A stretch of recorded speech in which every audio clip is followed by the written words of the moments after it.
by the way, before I started speaking, I was afraid. Have you tried to reach out pengine to Churchill, see if you can maybe get back on comedy through Churchill show? Started threatening me like, uliongea najua ulikuwa unaniongelelea sijui nini, una that, you know? Jo mtu akianza kukufukuza akwambi, but I could see that to madharau, you know? If you were to send a message right now, what would you say? Tell him. Inakuwaje watu wangu nguvu, mimi naitwa presenter Ali, your entertainment PA, and by the way the air is always for amazing. Siku zote natabidi kuhakikisha kwamba anakuletea wewe stories tofauti, na leo nimebahatika tu kupatana na mgeni ambaye nina imani kwamba you guys have actually seen him pale kwenye Churchill show. Anaitwa CONSUMATOR. Amekuwa ni mchekeshaji for a very long time and he has a very incredible story ambayo amekuja hapa kwa ajili ya kushare na wewe. Usiende mbali, lakini kabla ya hapo tu naomba tu nikujulie hali. Unaendeleaje ndugu yangu? Niko poa, asante sana. Nashukuru. Yaani salama. Imekuwa muda sana hatuja kuona, and probably most people wondering CONSUMATOR alienda wapi. You know, just share us your journey, imekuwa vipi kutoka wewe kuingia Churchill mpaka right now? Okay, I'm a comedian. Let me start there. I'm also a graduate. I'm graduated from Desta University. That's where I went. So I joined Churchill in basically 2008. Hapo ndipo niliingia comedy, but it was just a coincidence. I took someone, nilipeleka msee kwa auditions. We were in town, he didn't know where the auditions was happening. So it used to be in Adams. So nikamwambia najua hiyo place. So nikampeleka. So when he went there, he was not taken. He auditioned and he was not taken. So for me, in Desta, I used to do a lot of poetry. That was my foundation. So within that time, the show they were organizing for that week, it was Valentine show. So walikuwa nasema, maze tungetaka tukue na mapoets hii wiki, kuja wachachishe na mambo za malove, you know, all that, yeah? So I already had a poem in mind that I wanted to perform in Desta, you know, because for Valentine edition, yeah. So nikamwambia by then mimi hufanya teacher, you know, ile unaoinanga mikono teacher, you know, I have a poem. Mimi ni poet nafanyanga, akambia hebu tukusikie kidogo. So I did the poem, yeah. Wakaniambia one verse, wakaniambia kesho kuja show. Hivyo show. Kuja show kesho. And that's how you landed, you know. It was on a Monday, and the show that time used to be recorded on Tuesdays. Yeah. So wakaniambia kesho kuja show. And that's how I joined, like that. So I went there as a poet. The first performance was great. You know, I saw people had, you know, standing ovation for the standing ovation, you know. Yeah. And you know, that time it was the show was fresh. Okay, ilikuwa tu na Eric Omondi and all that, yeah, but the show was fresh. So people were really appreciative on wakiona kuna talents kama hizi, you know. Yeah. So yeah, it was great for me, and I was like, wow, this can happen. I was so shocked because I had never been in limelight and all that. So in the TV, it was shocking for me, and at the same time I really appreciated. Yes. Kwa hivyo haukuwa kufikiria kwamba mimi utawahi kuwa comedian, utakuwa unaenda kuchekesha watu kwa Churchill? It just happened like instantly. Yeah, although when I was in Desta, you know Eric was also in Desta. And I also remember Eric Omondi used also to do poetry in Desta, yeah. Poetry was the thing. There was, you know, Kenya that time there was nothing like stand-up comedy. Ati mtu ana start pahali anachekesha watu. Maybe it was within guys, but they didn't know how to bring it out. Okay, yeah. So when people started seeing Eric Omondi on Churchill, yeah, they were like, si hata wewe uende bana. Yule msee anaenda kufanya nini. So because they used to see also me perform in Desta and all that, yeah. But I never give it a thought. In fact, I never used to watch Churchill show at that time when I was in Desta. I never watched. So for me it was a new thing, yeah. I didn't. By the way, when I was performing, I didn't know what I was doing. I was confused, yeah. But the first performance made me to start thinking, wow, maybe this is some, and I enjoyed it. So I was like, this is something I can be able to do, you know. So when I performed and the performance was great, Churchill and the audition team started asking me, the creative, anza kuuda sasa mingi. Watu wamekupenda, anza kuuda. So that's how the journey began. And so it was poetry now, and then it transformed into now stand-up slowly by slowly. So nikaona, because I used to do poems that were fun, people could love and all that. So then I metamorphosized. I don't know whether there's a word like that. Into comedy. Then I was like, there's something like stand-up. I started writing jokes, and we were mentored on how to do jokes and stuff like that. So that's how we began. Yes. Na safari ikaendelea, you as a comedian unajulikana. At what point now did you stop, ikafika mahali ukatoka Churchill show? First of all, the journey in Churchill show is it has breaks, yeah.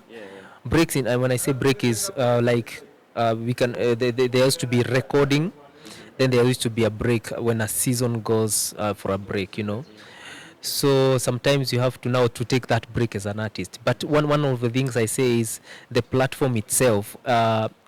The platform in Churchill itself, it gave us a lot of avenues, Even when the show was on a break, you could go for events and stuff like that. But then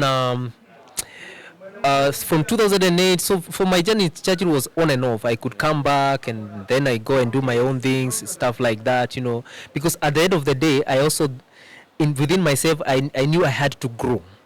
Because from 2008 up to now, you can bear with me, a lot of other comedians have come in, fresh talents, So for us who began, we were like, we need to pave way for these guys, we can't be there forever.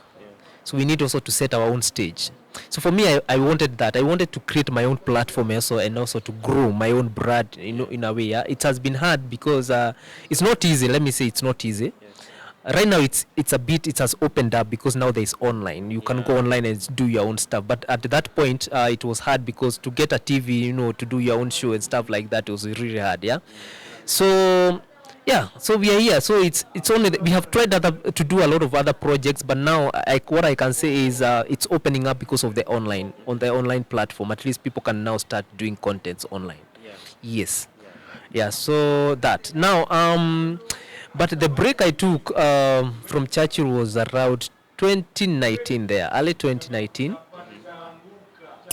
Forced by circumstance, and that's why I said when my dad became sick.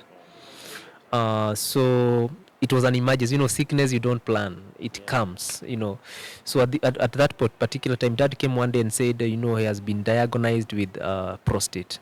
Although it was not in those stages where it's dangerous, it is within the first stage, yeah. But again, within that time, we had to act very fast. So he had to go for medication like surgery. We had to do surgery and all that. So at that particular point, that emergency for me, I say, in my family, I'm in the limelight. I'm the one in the limelight, and all that. So for me, I had to act very fast, and the savings I had. Everything I had to put it there. And cancer, of course, is very expensive. It's very expensive, yeah. Okay, right now it has a CC kama vile ilikuwa mwanzo, yeah. But at the beginning, it was very tough for us. So we had to do everything to raise every coin that we needed to cater for his medication and surgery, because he went through surgery and then clinics, akadikuwa mambo ya clinic, you see. So for me, it ikanipata hivyo. So the savings I had from events, ikakuwa hivyo. And it figured a point where I could not even manage to pay my rent where I was staying. So it made me move. It was a sacrifice I had to do.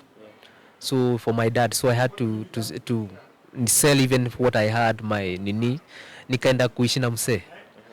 Yeah, just within ile kwa akili yako, back in your mind, I'm coming back. Yeah, it's just a phase.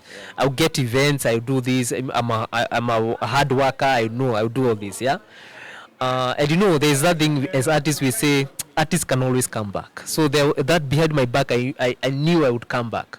So nikaenda kuishi na msee to akani host, but with the arrangement that we'll be helping each other to pay rent, like akilipa hii mwezi at next month. By the way, na tukaishi hapo zima man. But now something else happened. Corona. Corona was a disaster for everyone, yeah? Yes, Corona came, yeah? And now the arrangement that we had couldn't happen. Because by then we were paying 3K. It was a bed sitters. But nini sikuweza kupata hiyo do. Juu Corona ilikama, event zikakuwa haziko. So I couldn't raise that rent, you know. So the first month nikamwambia wacha tujaribu next month. Now that postponing akaanza ku give up na mimi. And then ilifika time akaniambia okay, in his mind to Churchill, what you do? Mtu akianza kukufukuza akwambi, but I could see that madharau, you know. But after 4 months, one day I came and I found my things out. Vitu zangu zimerushwa hivi, zimetapakaa nje. And you know, within that plot watu walikuwa wananijua. So when they came in and started collecting even my other areas ziko huko, watu wanaanza kunicheka hapo. Na watu wanakujua. Na watu wananijua bana. So it was so embarrassing for me, but I took it as a man. So it was a down moment for me. It was very down. I never knew that ninaweza fika hiyo stage as an artist nafukuzwa, you know. Sina nyumba, sina pahali pa kukaa and all that. So it was hard. So I had to recollect myself, and now within that, by then nililala nje hiyo siku na watchi trying to call, niaje mazee nimefukuzwa, what's that? Now within that calling, ndio one of the I got a lady, we got together in the same church. Akaniambia, now I can help you, but I don't know whether you unaweza taka help. Unajua watu wakikuona kwa limelight wanakuogopanga. Yeah. So even if they have small help, wanasema ataitikia hii. Nikamwambia no. Nikamwambia, what kind of help? Me, and right now I can take anything, you know. I'm in desperation, yeah. Akaniambia niko na place, some houses, my rental houses there, family rental houses, ni mimi naziangalia. So what I can do for you is I can give you a place. I don't know whether you like it. Ukae at least. But utakuwa unaniangalilia nyumba, you know, like ukiniangalilia kama caretaker. I was like, I don't mind. So hiyo place alinipatia, it was a garage. Ni place ilikuwa garage, ilikuwa inapakiwa vehicle. So I told her no, I don't mind. Because at that point I was desperate. So that's where I moved, and that's where I am staying up to today. So right now wewe ni caretaker, unachunga nyumba zake? Mimi ni caretaker, nachunga nyumba zake. So I do everything that the caretaker does. Yeah. Now looking at CONSUMATOR as someone ambaye nimekuwa nikimtazama, is one of the things that obviously come out is that you are creative, wewe ni comedian. Do you ever, you know, think about it, like you want to go back to comedy, you want to go back to being a creative? I do that. In fact, where I work, as I do my daily duties, like na mkanga na clean, kama kuna kufieka na fieka, kama kuna takataka inastahili ichomwe na choma, kama kuna choo inastahili ioshwe na osha. That's my daily, you know, as the work of the cat. And by the way, I don't complain. I do it with a lot of pride because I know it's a face, yeah. So when I'm giving this story, it's not that I'm like stuck kufanya hivyo, like nachukia. Hapana. Me, I've been brought up in a very humble background in Ushago, so I can do any types of job. And you know, before even the caretaker part, kuna time nilijipata caretaker, sina hata pesa za kununua food. Unaona, na struggle. So hata vibarua nimefanya za kulima mashamba na wasee. And I take it with pride, knowing that ni napitia tu, ni mapito tu. Unaona? So I take it with pride. But what I'm trying to say is, as I do those jobs, I never leave my book alone when I'm doing those jobs. I always have a book. Ideas, I write ideas. I do content. I'm a very creative person, yeah? So I have ideas, I have projects that I'd want to do. It's only that I cannot be able to do them because the face napitia sahi haiwezi niruhusu. Unaona, siwezi gather something like financial to unacheka kama kushoot vitu, unataka kushoot vitu na lazima move out sometimes, yeah. Although I've been trying to shoot some things with Nasimu within where I stay, you know, naita wase tunakuja tunashoot 1 2 3, you know, but I can't move there. Like there's an online show I want to do. Actually, I've already conceptualized everything. So hiyo show haistahili ati ushoot na simu, inahitaji camera and all that setup, you know. So that's what I'm looking forward to do. So it's not that I'm just saying like that. I have ideas already conceptualized. I can do them. Yeah. It's only that I need that breakthrough to be able to do those things. Sure. Yeah. Wow. Now, one of the things ambayo najua is that in every industry watu wanakuwa na marafiki. Of course you had friends in the industry ambao mlikuwa mna roll na wao, mnazunguka na wao.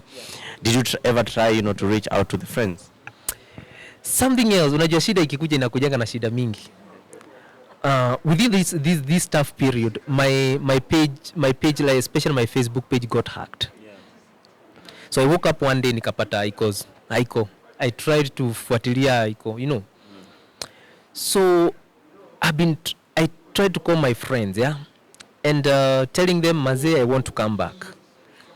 So there's some of my friends who in the industry who do well they are already doing well, especially in the online, yeah, content online. So I used to call some of them to tell them to feature me, just feature me in, yeah, hata kama nitakuwa extra, so that at least from there, you know, you can pull some followers, you know, and you rise slowly by slowly, yeah. But again, watu ukiwa chini hakuna mtu anatakanga, sijui, especially in our industry, and I'm not just saying comedy industry, it's across the board, music industry, hakuna mtu anatakanga get involved na wewe at that point, hakuna. So walinilenga, they ignored me. Unajua people, mtu anakupatia excuse like, hapana, wanya hivi, kuna kitu na try kufanya, kuna season na try nimalize, maybe we can consider you in the, you know, my excuse mingi, you know, all that, yeah. But unajua behind your mind huwa na try to kupush out. I also try to reach out to guys to help them, like post me like picha yangu, kitu yangu useme his page was hacked, this is Consumator, and people will come out like Consumator's page was hacked, you can now follow him on his new page. No one came through, yeah. But I don't blame. I know it's the industry, it's like that. Sasa mimi nimelan. I nimelan niko kwa platform ambayo, that's why I'm giving my story, because I know I don't want to do, we need to change this industry so that at least when something like that tunainuana, hata kama watu wako chini tunainuana, unaona, si ungoje. Unajua kitu President Ali unastahili kujua ni when you are up there, birthday yako ikifika kila mtu atakupost. Today is President Ali's birthday, uko kila pahali.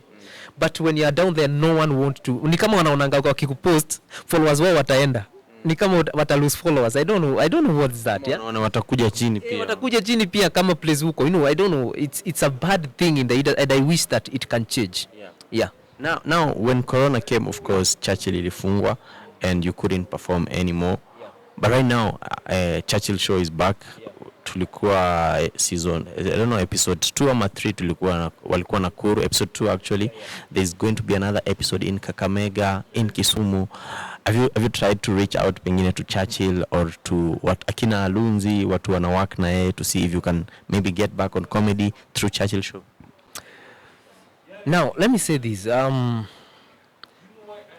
can always go back to Churchill. There's no problem. Churchill is open. Me najua, okay, for me Churchill is a good person, yeah?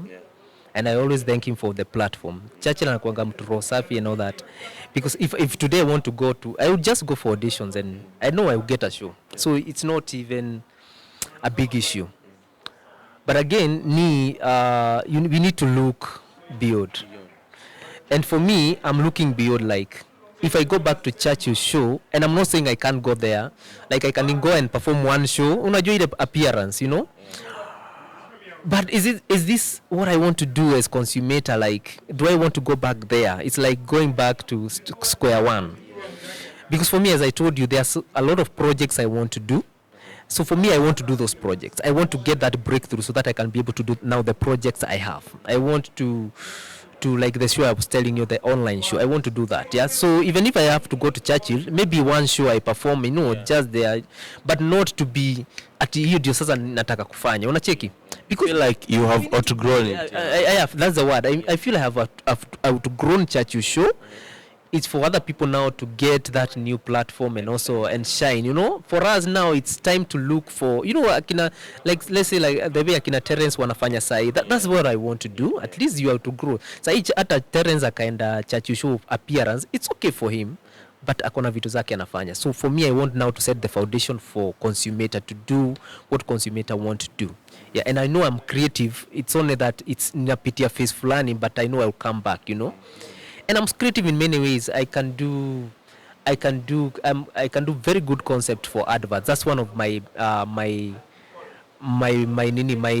strength. Yeah, I could do very concepts for adverts and stuff like that. So those are the areas I'm looking at working at. Besides comedy and all that, if I can do adverts for guys, I know I can do very good advert for guys concepts. Yeah. So yeah.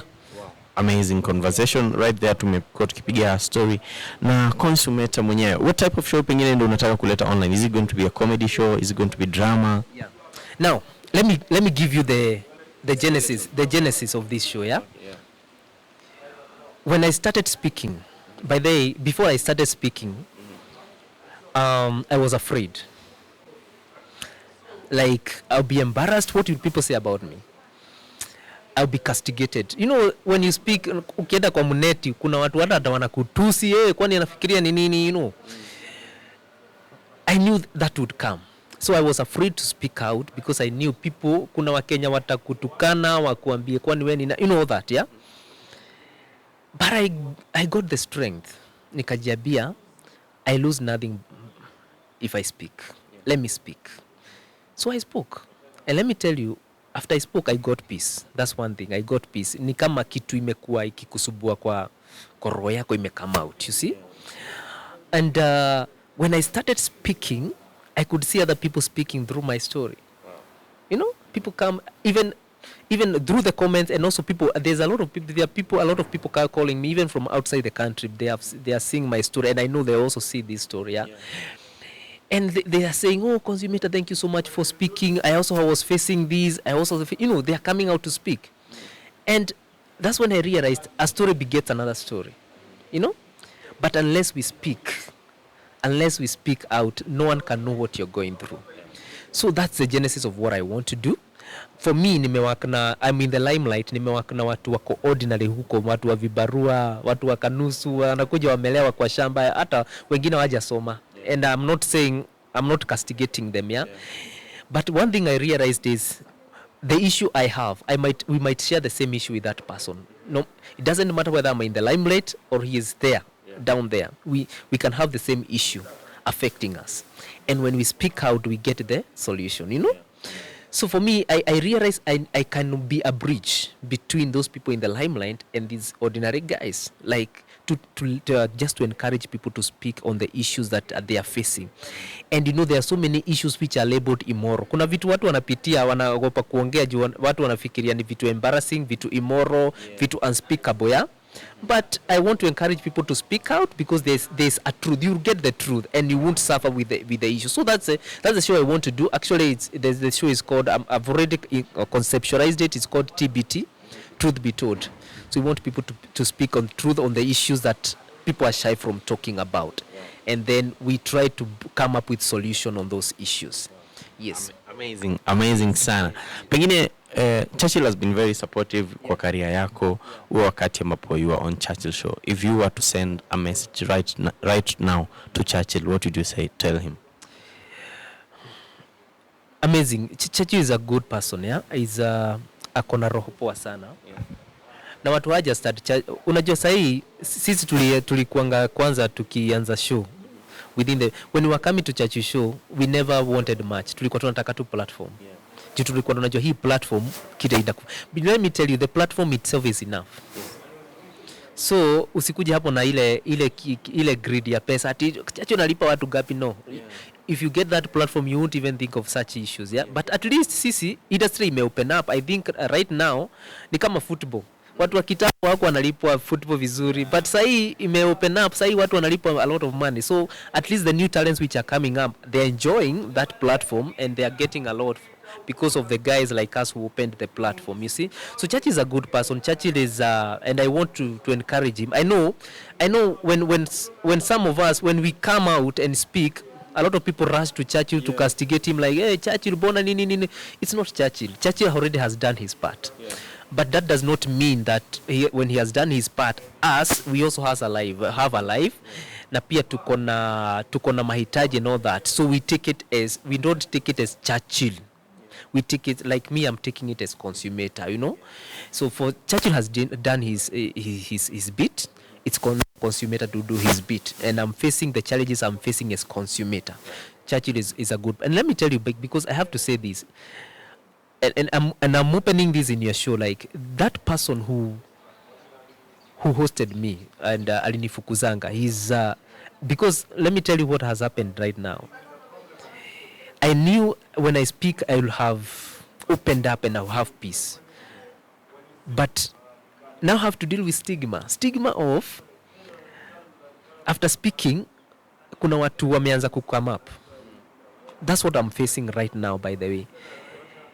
And these people are the closest within the family and within the industry, castigating me because they think I should not have come out to speak what I'm speaking. They think because of speaking, I'm embarrassing maybe the industry, or I'm embarrassing them in a way, yeah, or the family, So that's the stigma. But I was ready for this. I don't care what other people now think because I gave my story, and I'm ready to carry the burden of what the story brings in. Nilikuwa naambia mse, do I still walk with mask around? Because when I'm walking, kuna watu wananipoint, ni yule jamaa alikuwa anapatia, consumator ni yule nini. But I don't care. I walk, knowing that for me, this is a story, and I know I'll get a solution. I'm getting help, Like now, that person who I stayed with, whether he's a comedian, and I'm opening this in your show, he's a comedian. He's doing very well right now, even in online, he's doing very well. Ameinuka, but he has started threatening me, like, uliongea najua ulikuwa unaniongelelea sijui nini, that, just to trying to make me feel bad and stuff like that. I won't mention his name, but he knows himself. So that's the stigma I have to face. And I just want to wish that we change in the industry. That's what I'm saying. Let's change in the industry. Let's take things positively, and let not people start castigating me because I spoke. In the industry, you are a witness. We have lost some of us because of depression, because they didn't speak. For myself, I've spoken out, and I know others will come and speak out, They may not speak the way I'm speaking. They might speak in the villages. They might speak on the streets. But I know by speaking, we get help. So come out and speak. Don't worry about castigating. Me, I'm being castigated, and I know this will continue, but I'm ready for it. I'm ready for it. Wow, amazing. We're going to give you a story now, Consumator, a very touching story right there. But the story of a brave man who believes kwamba kuteleza so kuanguka na he will rise again. Bana, mimi nakutakia kila laheri, and I'm really impressed by how courageous you are. Kuna watu wengi, they're going through so much. Kuna watu wengi, things are not going well for them, but it's really hard for them to speak up. And I really wish kwamba mtu yote ambaye ameguswa na hii story in any way, unahisi kwamba you have the resources to help. Pengine even if it's getting him equipment, I think that would be a very good starting point. Yeah, because when I was speaking by there, it's not that I'm not looking for sympathy. No, not that. I'm looking now for what you've said. I'm looking for that foundation. Like, if someone can help me to kickstart my dream again, that's the kind of support I want. So they can reach me. My I don't know whether I'm free to give my social handles. You can even give your number. I don't know. Yeah. My just go to CONSUMATOR Comedian, Instagram, Facebook. Just follow me, and you can DM me. TikTok, I'm CONSUMATOR Comedian. All my handles CONSUMATOR Comedian, and also now my new YouTube channel, which I want to kickstart the show I've talked about. My online show is Truth Be Told with CONSUMATOR. Yeah, so let's talk. Is it okay if I share your number? Yeah, it's okay. My number is 0729 745874. Thank you very much once again. Asante sana. Natumai kwamba umsikiza. Natumai kwamba kwa mtu yeyote ambaye they are in the industry, wamejifunza mawili au matatu. Jua rafiki zako, cha kwanza, na pili ujue kwamba kuteleza so kuanguka. Mimi ni representer Ali, your entertainment PA. The A is always for amazing. Behind the camera ni mwanangu nguvu anaitwa Mr. Double J, na siku zote ukitaka kufanikiwa usipende kusifiwa.